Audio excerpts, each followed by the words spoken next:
Congress committee అధ్యక్షురాలిగా YS Sharmila బాధ్యతలు స్వీకరించారు. ఆమె తర్వాత స్టెప్ ఏంటి అన్నది ఇప్పుడు చర్చనీయాంశంగా మారింది. కొన ఊపిరితో ఉన్న కాంగ్రెస్ కు ఆమె జీవం పోస్తారా, తన సోదరుడు జగన్ ను ఎలా ఎదుర్కొంటారు అనే రెండు అంశాలు ఒకదానిపై ఒకటి ఆధారపడున్నాయి. వైసీపీలో ఉన్నది కాంగ్రెస్ పార్టీ నేతలే. కాంగ్రెస్ సంప్రదాయ ఓటు బ్యాంక్ అంతా వైసీపీకే కొనసాగుతోంది. కాంగ్రెస్ పార్టీ అనూహ్య రీతిలో బలపడాలి అంటే వైసీపీనే షర్మిల ఎదుర్కోవాలి. అందుకే ఇప్పుడు షర్మిల వైసీపీపై పడ్డారు. జగన్ పై విమర్శలు చేస్తున్నారు. వైసీపీ అంత బలంగా కాంగ్రెస్ లేదు. కాంగ్రెస్ పార్టీకి పూర్వ వైభవం తేలేరు. అందుకే షర్మిల అడుగుబట్టి ఏపీలో కాంగ్రెస్ భవిష్యత్ ఆధారపడి ఉంది. రాష్ట్ర విభజనతో కాంగ్రెస్ ఉనికి కోల్పోయింది. దీంతో కాంగ్రెస్ నేతలు తమ రాజకీయ భవిష్యత్ కోసం వైసీపీలోకి వెళ్లారు. అప్పటికే కాంగ్రెస్ పార్టీపై ఆగ్రహంగా ఉన్న జగన్ చేరికలను ప్రోత్సహించి కాంగ్రెస్ నాయకత్వానికి దెబ్బకొట్టారు. ఆ దెబ్బతో 2014, 2019 ఎన్నికల్లో నోటా కంటే కాంగ్రెస్ పార్టీకి తక్కువ ఓట్లు వచ్చాయి. దాదాపు జీవం కోల్పోయిన ఆ పార్టీకి ఇప్పుడు షర్మిల లేపడం చాలా కష్టం. కాంగ్రెస్ పునరుజ్జీవానికి తోడ్పాటు అందిస్తారని ఆ పార్టీ నాయకత్వం నమ్మకం పెట్టుకుంది. ఇప్పుడు ఏపీ రాజకీయాల్లో షర్మిల పాత్ర ఏమిటన్నది తెలియాల్సి ఉంది. విపక్షంలో ఉన్నప్పుడు అధికార పక్షాన్ని టార్గెట్ చేయడం అనేది రాజకీయాల్లో సర్వసాధారణం. ప్రస్తుతం ఏపీలో కాంగ్రెస్ ఉనికి లేదు. అధికార పక్షంగా వైసీపీ ఉంది.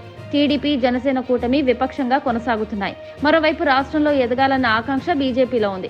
ఇటువంటి తరుణంలో షర్మిల వైసీపీతో కాకుండా మిగతా పార్టీల విషయంలో ఎలా ముందుకెళ్తారన్నది ఇప్పుడు ప్రశ్న.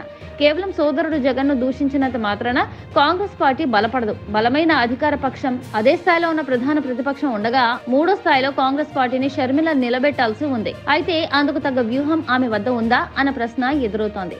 గత ఎన్నికల్లో జగనన్న వదిలిన బాణాన్ని అంటూ బై బై బాబు అని పిలుపునిచ్చారు. కానీ ఈసారి అందుకు భిన్నమైన పాత్రను షర్మిల పోషించాల్సి ఉంటుంది.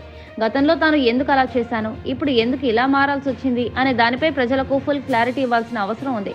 వైఎస్ కుటుంబానికి ఏ కాంగ్రెస్ పార్టీ అన్యాయం చేసిందని షర్మిల చెప్పారో అదే కాంగ్రెస్ పార్టీ సారథ్య బాధ్యతలు ఎందుకు తీసుకోవాల్సి వచ్చిందో కారణాలు చెప్పాల్సిన అనివార్యం ఇప్పుడు షర్మిలకు ఎదురైంది.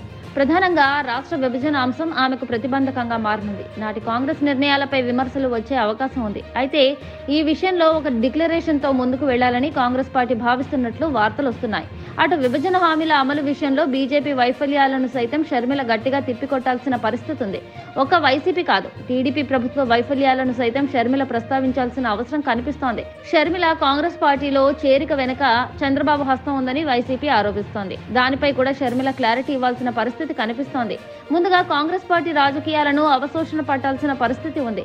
ఎప్పటికప్పుడు ప్రజలతో మమేకమై పనిచేయాల్సి ఉంటుంది. ఎన్నికలకు 2 నెలల వ్యవధి ఉండడంతో షర్మిల కాంగ్రెస్ పార్టీ గెలుపు కంటే బలం పెంచే వ్యూహాలను అమలు చేయాల్సి ఉంటుంది. మొత్తానికైతే షర్మిల సమర్థతకు ఇదో అగ్నిపరీక్షే.